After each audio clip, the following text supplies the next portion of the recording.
노르망디 상륙작전이 결정적으로 승리를 거두게 되는 계기는 되었지만 그것으로 인해서 전쟁이 끝난 것은 아니었습니다.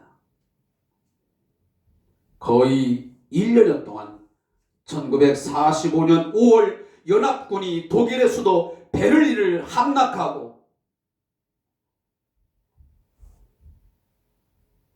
그들이 항복을 함으로써 비로소 전쟁이 끝나게 되었습니다.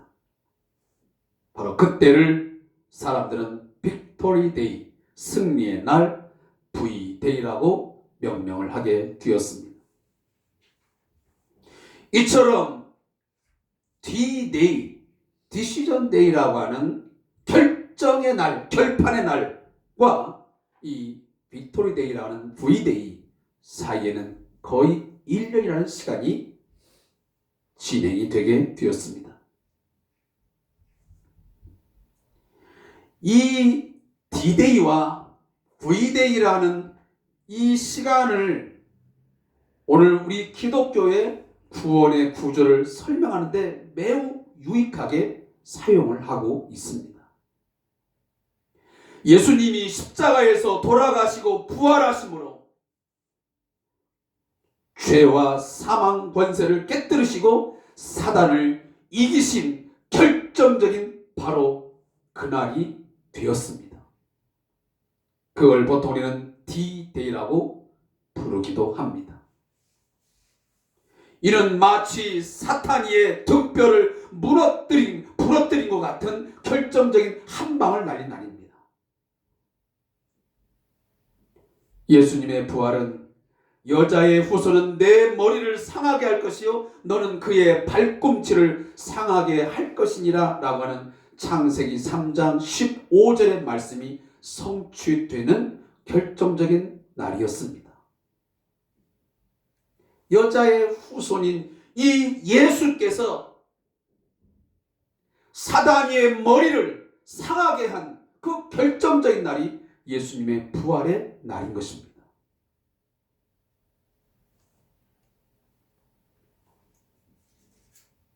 그래서 우리는 보통 이것을 already라고 하는 이미 구원이 결정된 날이라고도 명명을 합니다. 따라서 예수의 부활을 통해서 우리는 구원의 첫 열매를 맛보고 살아가게 되었습니다. 예수님이 십자가에서 우리를 대신하여 우리를 위하여 죽으시고 부활하심으로 우리는 그 안에서 새 생명을 얻게 된 것이고 우리는 또한 부활을 소망하게 된 것입니다. 예수님이 부활하신 것처럼 우리 또한 의의 부활을, 생명의 부활을 하게 되는 것입니다.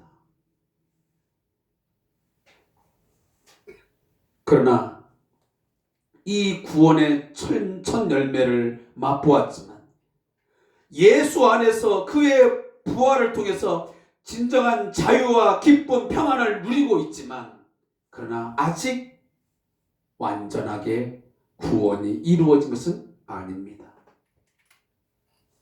예수님의 부활을 통해서 결정적으로 사단의 그 죄의 권세, 죽음의 권세를 한 방을 날렸지만 그러나 V-Day 마지막 완성까지는 일정한 시간이 흐를 수밖에 없습니다. 그 승리의 날, 완성의 날까지 시간이 지금 남아서 계속적으로 우리가 신앙생활 가운데 지금 살아가고 있는 것입니다. 어찌 보면 우리는 지금도 그 구원의 완성된 추수를 아직 기다리면서 하루하루를 우리는 신앙생활하며 살아가고 있는 것입니다. 그것은 분명 예수님이 다시 오실 때 반드시 이루어질 줄로 믿습니다. 승리의 날, 완성의 날, 그날은 바로 예수님이 우리 가운데에 재림의 주로 다시 오실 때 완성되는 것입니다.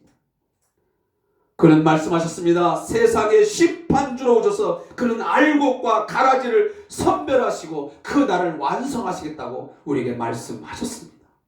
좋은 물고기와 나쁜 물고기를 분명 그분은 심판자로 오셔서 가르칠 것입니다. 구별하실 것입니다. 그날이 바로 우리의 구원이 완성되는 승리의 날이 되는 줄로 믿습니다. 우리를 그토록 시험하고 유혹하고 우리를 괴롭히고 우리의 복음을 거부하고 우리의 복음에 대해서 막아섰던 사단 마귀도 저 무적행 속에 영원히 던져질 것입니다.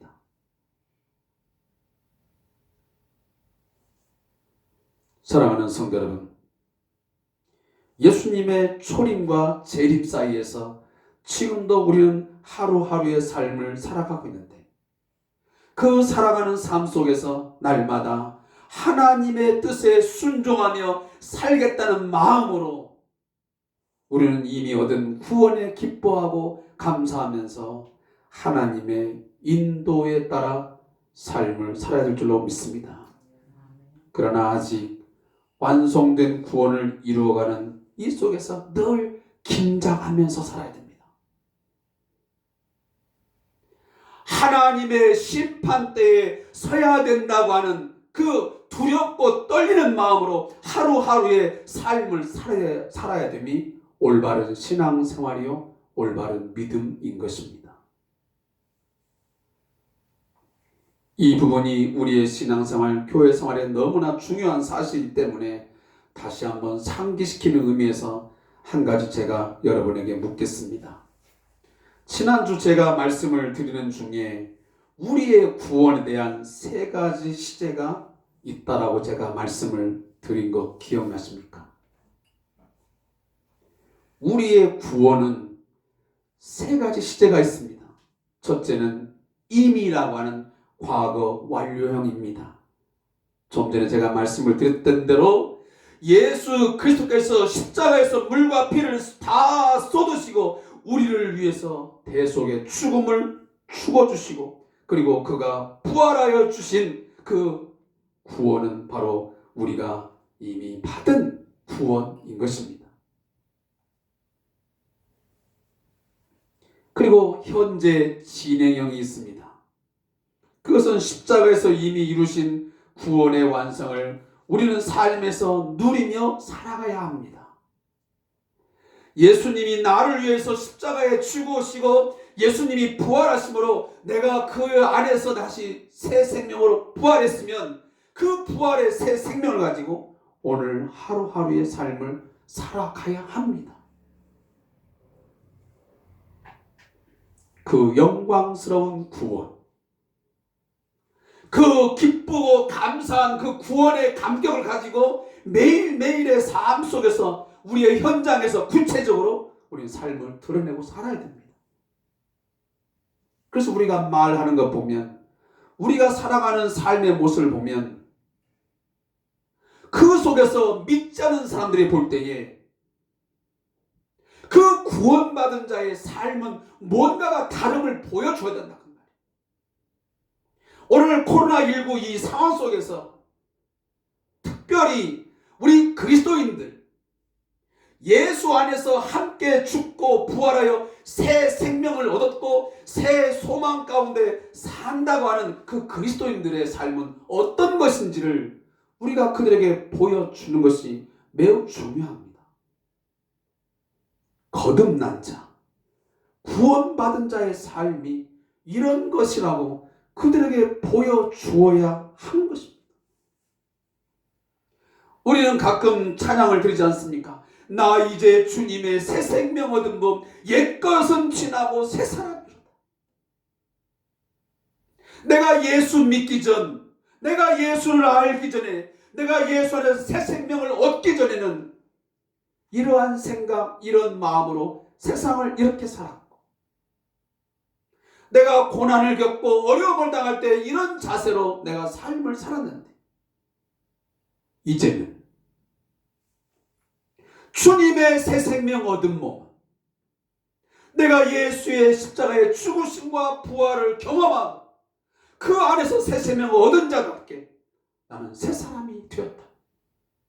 새 사람은 이 삶에서 어떠한 마음과 어떤 생각으로 이렇게 살아야 됩니다. 고난과 역경이 다가올 때 이렇게 대처하고 이렇게 이기면서 극복하면서 살아가는 것이다 라고 하는 것을 분명하게 우리는 보여주어야 되는 것입니다. 결국은 내 안에 사시는 주님과 함께 매일매일의 삶을 능력 있게 살아야 된다는 말씀입니다. 아멘. 마지막으로 미래 완료형입니다.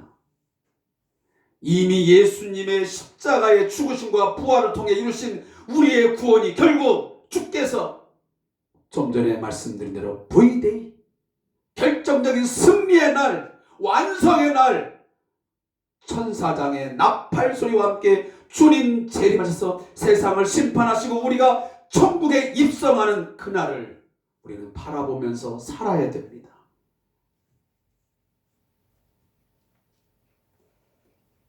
저는 가끔 그런 생각을 합니다. 오늘 우리 한국교회 성도들이, 우리 교회 성도들이 예수님의 재림을 믿는 것인가? 믿고 있는 것일까? 지금의 우리가 신앙생활하고 교회생활을 하면서 주님이 이 땅 위에 심판자로, 심판의 주로 재림하셔서 우리의 믿음을 따라, 우리의 믿음의 삶을 따라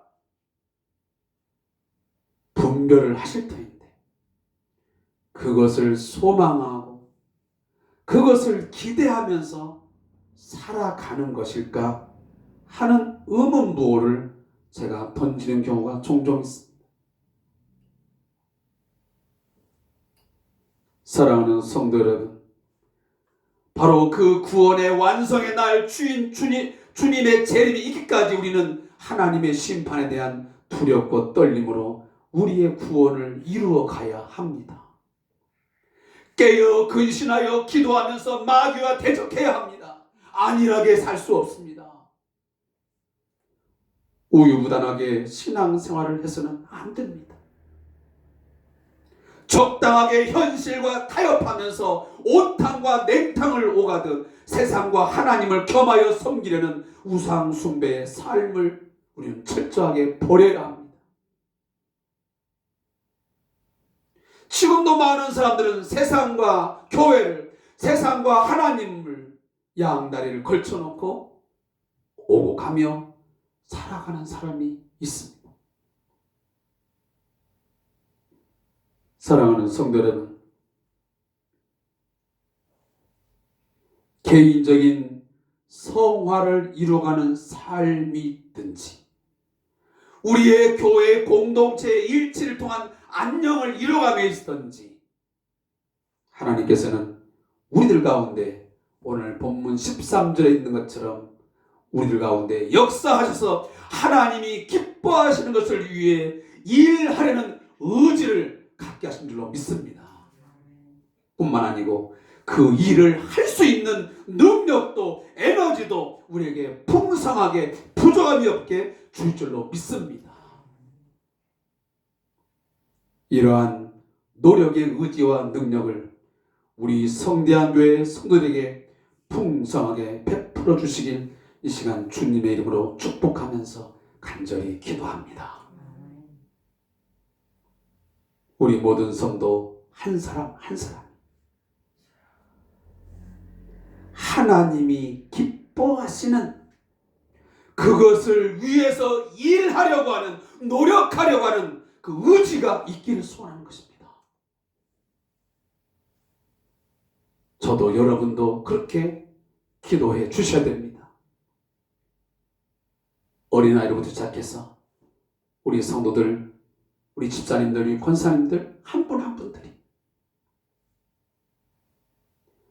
우리 교회 공동체 가운데 역사하셔서 우리 각 사람의 마음을 움직여서 그들의 마음을 발동시켜서 내가 10년을 살든 20년을 살든 내가 집사로서 봉사를 하든 내가 권사로서 봉사를 하든 내가 그 무엇으로 교회 공동체에서 봉사하든 내가 봉사하리라. 내가 노력하리라. 그런 의지를 하나님 갖도록 발동시켜 주시옵소서. 그리고 그 일을 감당함에 있어서 하나님께서 반드시 그 능력을, 그 권능을 주심을 믿고 일할 수 있게 해 주시옵소서. 사랑하는 성도 여러분, 우리는 모든 이 일들이 하나님의 은혜로만 되어짐을 고백하며 살아가야 될 줄로 믿습니다. 내 힘으로, 능력으로, 우리의 의지로, 우리의 단결된 힘으로 되어지는 것 결코 아닙니다. 하나님이 역사해 주심으로, 하나님이 우리에게 은혜를 베풀어 주심으로만 우리 교회 공동체가 하나님이 원하시는 그런 모습으로 세워갈 줄로 믿습니다. 특히나 한 마음으로 똘똘 뭉쳐서 대적들을 대항하여 나가고 같은 마음으로 같은 뜻으로 하나님을 지켜나가기 위해서는 오늘 본문에 보면 구체적으로 말씀하고 있습니다. 14절 말씀입니다. 함께 보겠습니다. 모든 일을 원망과 시비가 없이 하라. 너희가 한 마음, 한 뜻이 되어서 그 하나된 온전한 공동체를 이루기 위해서는 모든 일을 할 때에 원망과 시비가 있어서는 안 된다라는 말씀입니다. 여기 원망이라는 말은 투덜대고 중얼댄다라는 의미입니다. 불만스러워서 수근거린다라는 뜻을 내포하고 있습니다. 그리고 시비는 뭐냐면 처음부터 부정적인 생각을 가지고 말하는 것을 의미합니다. 이를 심리학에서는 프레임이라고 말하기도 합니다. 이 프레임이 먼저 만들어지면 모든 것을 그 틀에서 보고 판단하게 됩니다. 가끔 우리 정치 집단들이 어떤 프레임을 씌워가지고 모든 사건 하나하나를 그 시각에서 판단하고 그것들을 퍼뜨리는 경우가 꽤 많습니다. 이를 버리는 것이 바로 그리스도인의 참된 사고 구조라고 오늘 주님이 말씀하고 계신 것입니다. 원망과 시비. 이 말은 출애굽 당시에 이스라엘 백성들의 모습을 잘 연상시켜주는 단어입니다. 이스라엘 백성들, 그들은 하나님의 은혜로 하나님께서 모세를 세워 애굽의 노예 생활에서 벗어나게 되었습니다. 그러나 그 벗어난 기쁨과 감사도 잠시일 뿐, 곧 그들의 마음과 입에서 불평과 불만이 쏟아집니다. 원망과 시비가 쏟아져 나옵니다. 그 길이 어렵다고, 때론 물이 없다고, 먹을 것이 없다고, 온갖 원망과 불만, 불평을 쏟아내고 시비를 하게 이르게 됩니다. 결국 그들의 지도자 모세를 원망하기 시작합니다. 그의 지도력과 가르침에 시비를 걸었습니다. 그 결과 그들은 어떻게 되었습니까? 여러분이 잘 아는 대로 약속의 땅 가나안 땅에 들어가지 못하고 광야에서 모두가 다 멸망을 당하게 되었습니다. 그것이 출애굽기 16장과 민수기 14장 16장에 나오는 실제적인 사건의 예입니다. 공동체가, 하나님의 공동체가 원망과 시비로 가득 찰 때에 어떠한 결과를 낳게 되는지를 분명하게 보여주는 생생한 사건입니다.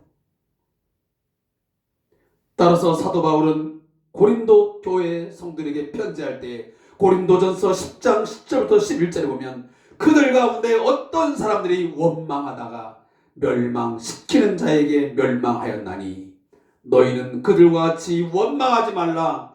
그들에게 일어난 이런 일들은 본보기가 되고 또한 말세를 만난 우리를 깨우치기 위하여 기록되었느니라 라고 말씀하십니다.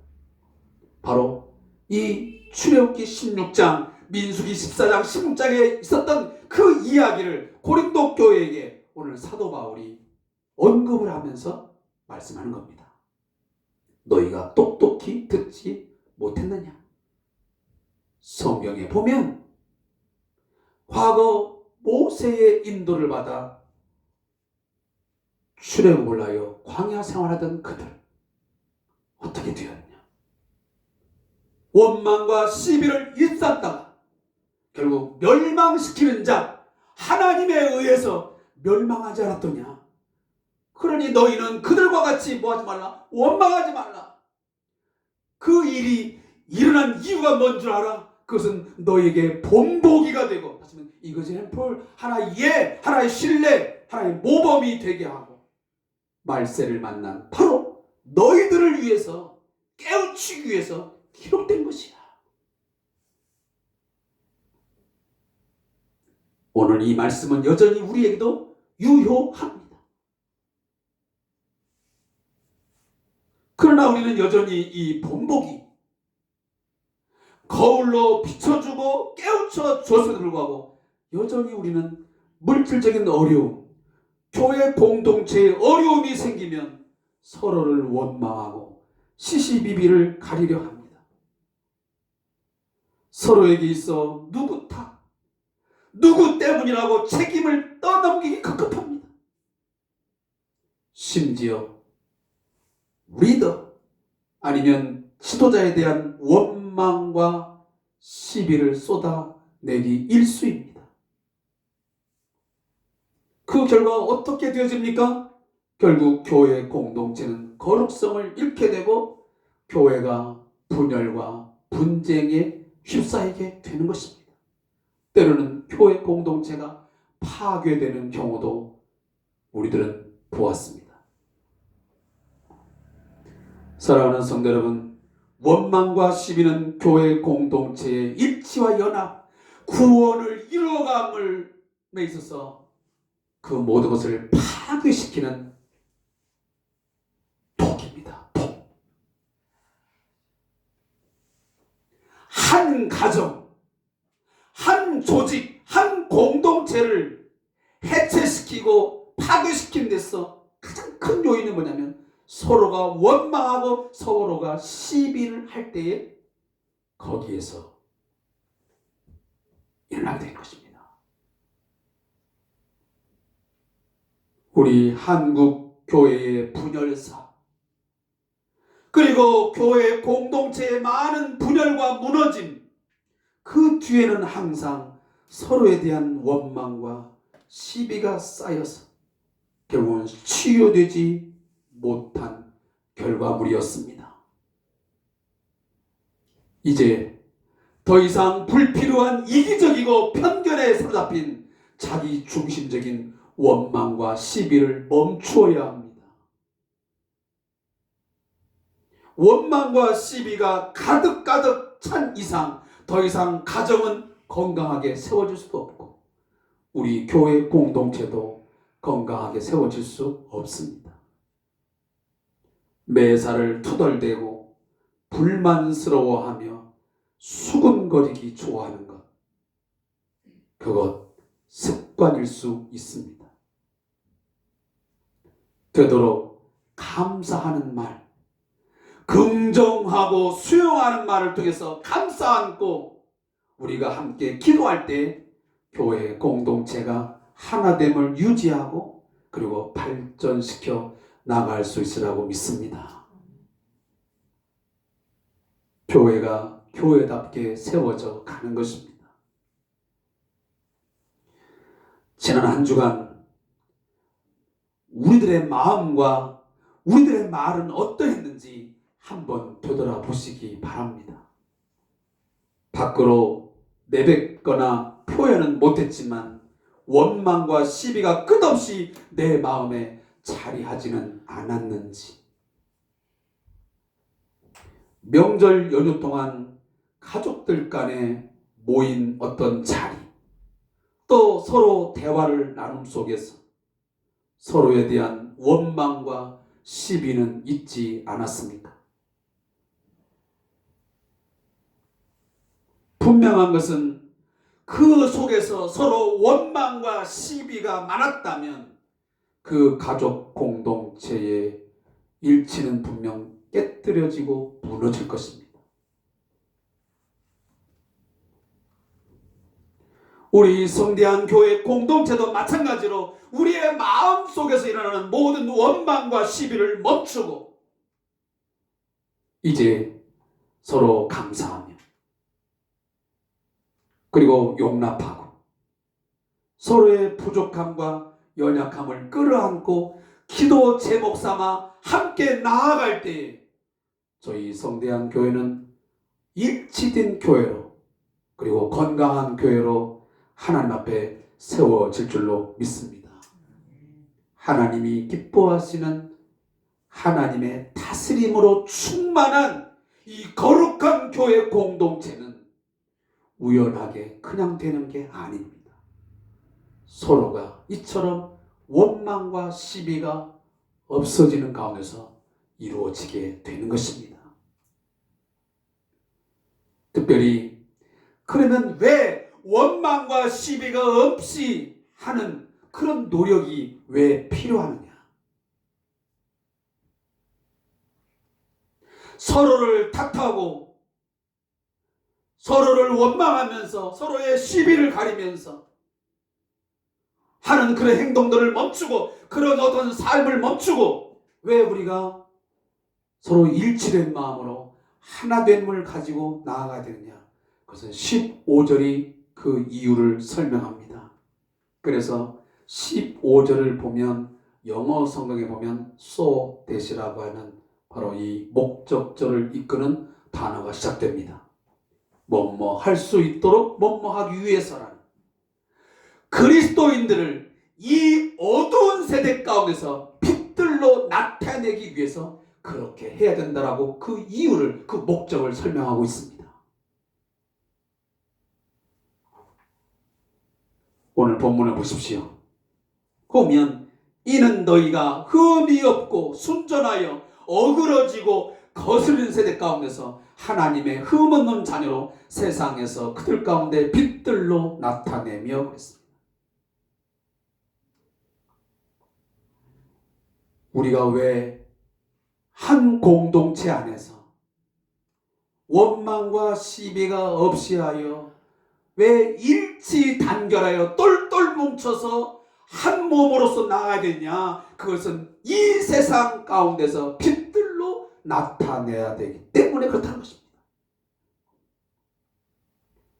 오늘 우리가 살아가고 있는 이 세상 얼마나 뒤틀려 있고 얼마나 굽어져 있고 얼마나 꼬여졌습니까? 모든 것이 꼬여졌습니다. 뒤틀려 있습니다. 어디 하나 제대로 된 것 없습니다.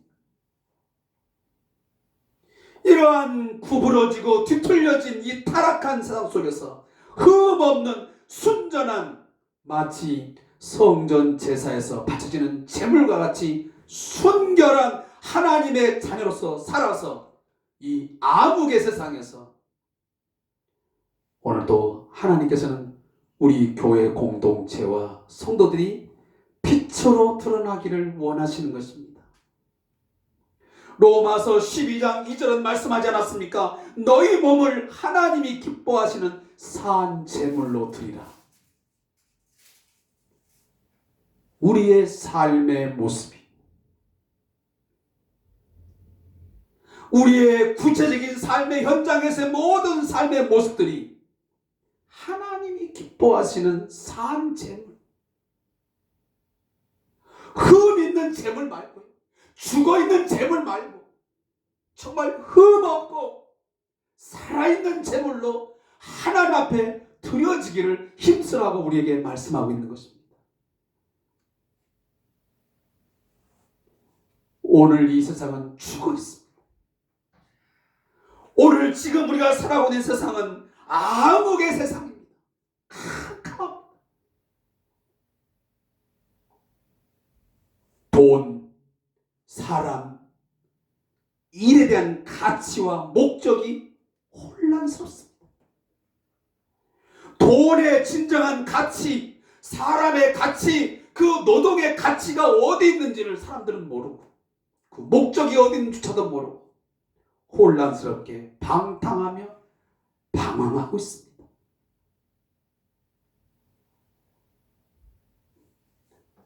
돈에 대해서 만족할 줄 모릅니다.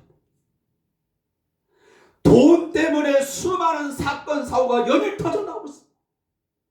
그리고 물질 만능주의에 사람들은 취해서 하나님의 존재를 거부합니다. 돈이면 다 되는 거지. 하나님은 무슨 하나님이에요? 심지어 교회 공동체마저 하나님보다는 이 돈의, 이 재물의 힘을 더 신뢰하고 더 많이 신경을 쓰는 그런 신뢰도 있습니다. 그렇기 때문에 교회마저도 하나님을 신앙하는 이유가, 신앙생활하는 이유가 온전히 그냥 돈벌이, 돈만 많이 벌면 돼. 그래서 모든 기도의 제목도 다 돈벌이. 돈을 많이 주십시오. 돈 주세요. 돈 주세요.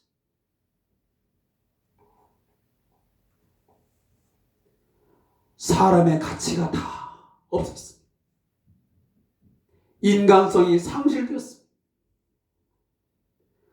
때로는 사람이 도구화되고 수단화되었습니다. 비인격적으로 대우를 받습니다. 일에 대한 가치도 매우 혼란스럽습니다. 노동의 가치가 어디인지를 잘 모릅니다. 하나님께서 왜 우리를 노동하게 하셨는지, 그 노동의 진정한 의미가 어디 있는지를 잘 모르고 오늘 살아갑니다. 내가 그 노동, 그 일을 통해서 내가 무엇을 하는 것이 하나님의 진정한 목적인지를 잘 모르고 그냥 일에 빠져 삽니다. 일에 중독이 되어 삽니다. 하나님 온데간데 없습니다.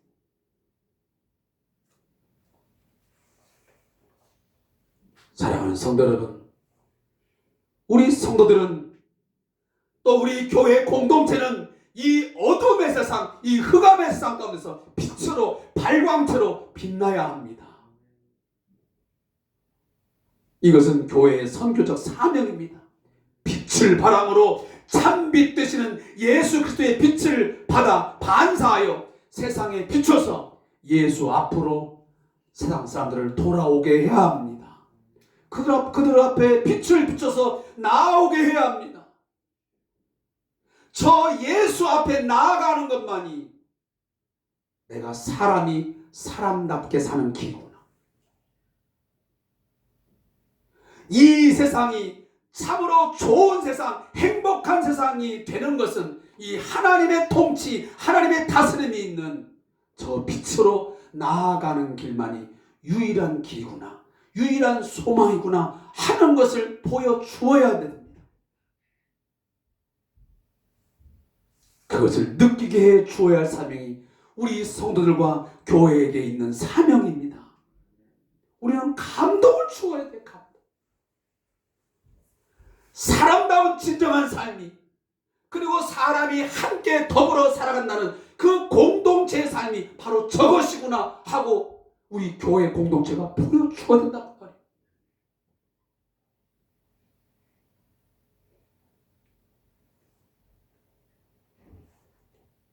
사랑하는 성도 여러분, 오늘 하나님께서 우리 성도들에게, 그리고 교회 공동체 안에 정말 바라고 원하는 것은 유명한 사람을 원하는 것 아닙니다. 유명한 연예 스타들을 많이 모으는 것이 원함이 아닙니다. 지식과 학문이 특출난 사람들을 원하는 것도 아닙니다. 돈 많은 부자를 원하는 것도 아닙니다. 가장 원하는 것은 원망과 시비가 없이 하여 흠이 없고 순전한 자들로 채워지고 세워지는 것입니다. 예수 믿고 부자 됐다. 예수 믿고 병 고쳤다. 예수 믿고 은사 받았다. 우리 교회가 복 받아서 대형 교회 이루었다. 큰 건물을 지었다고 그것 가지고 자랑하거나 우선하는 것 바람직한 건 아닙니다. 그 성도와 교회가 얼마나 이 세대 가운데서 흠이 없는 순전한 삶과 공동체를 이루며 살아가느냐가 가장 최고의 우선적인 과제요 우리의 목적이 되어야 될 줄로 믿습니다. 나 한 사람 그리고 우리 공동체가 함께 모여지고 흩어질 때마다 이 어두운 세상, 이 흑암의 세상 가운데서 정말 흠 없고 정말 순전한 하나님의 사람으로 정말 앞으로 장차 우리의 신랑 되시는 예수를 맞이할 신부로서 정결한 신부로서 내가 과연 준비되어져 가고 있느냐라고 하는 것이 최고의 초점이 되어야 됩니다. 그런데 우리마저 어그러지고 거스리는 삶을 산다면 같이 헤매고 같이 비틀거리면서 이 어둠 속에서 방황하고 살아간다면 이 세상에는 희망이 없습니다. 소망이 없습니다. 우리 교회 공동체가 우리 성도 한 사람 한 사람이 이 시대의 진정한 희망이요 소망이 될 줄로 믿습니다. 이렇게 사시길 주의 이름으로 축복합니다. 기도하겠습니다.